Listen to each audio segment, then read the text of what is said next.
This morning on Today's Woman, Mika Brzezinski. She just wrapped up her co-hosting duties across the street on MSNBC's Morning Joe. She's come here to talk about her new book, and it's a personal one. It's called Obsessed, America's Food Addiction and My Own. Mika, good morning. It's always good to see you. Good to see you. You said this was a book you were afraid to write because you reveal something very personal about your own struggle with food over the years. Yeah, I think it's something we don't talk about on the show, and as a result, I get called the food police. And I've been wanting to tell this story for a long time. You write in the book, right out there at the beginning, how does a person who is not overweight write about her lifelong obsession with overeating without sounding like a narcissistic, woe is me, skinny girl? Well, that's a fair response, and I address it in the book, and I think if you read the book, you will see that there's not a lot of difference between me and someone else who struggles with food who may have a very different result. Well, tell us a little bit about what this struggle has looked like for you. You've said that you were held hostage by food. What does that mean? It looks like an addiction. It looks like alcoholism. It looks like drug addiction, and I actually go there in the book,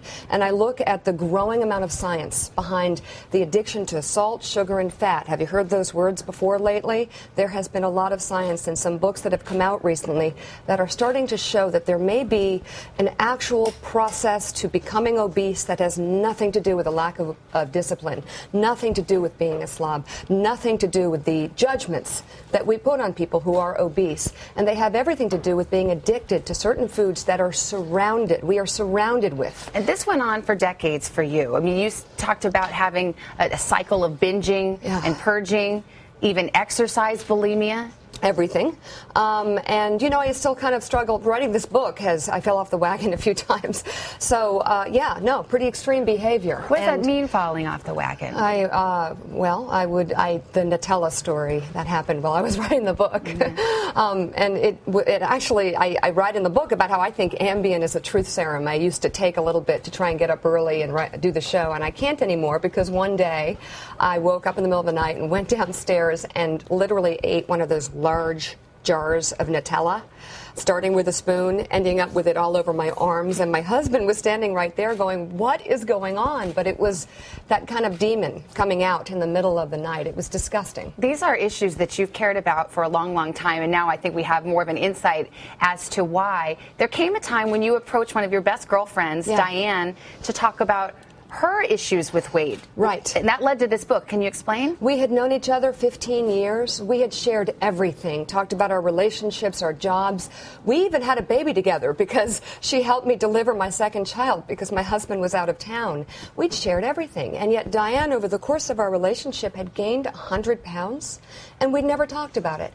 So we had this incredible conversation where I went there and I said, you know, I'm scared for you. You're fat. I even used the word obese, where she looked completely shocked.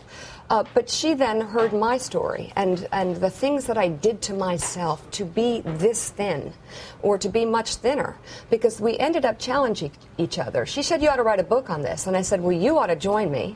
And you need to lose 75 pounds by the time this book is written, and I'm going to figure out how to gain 10 and be okay with it. So she is today 75 pounds lighter. I'm 10 pounds heavier, sort of okay with it, still working on it, and went from a size 2 to a size 6. We're both healthier. Say you both look fabulous. The results speak for themselves. Yes, but it was an interesting issue because we discovered that even her at her weight and me at mine, we did the same things with food. We were drawn to the same things, and we got that same brain reaction that science backs up as an actual reward when you're eating certain foods, which points to addiction. If you're interested in this topic, you can read more about it. Again, the book is called Obsessed. Mika Brzezinski, it's always good to have you here. Thank you.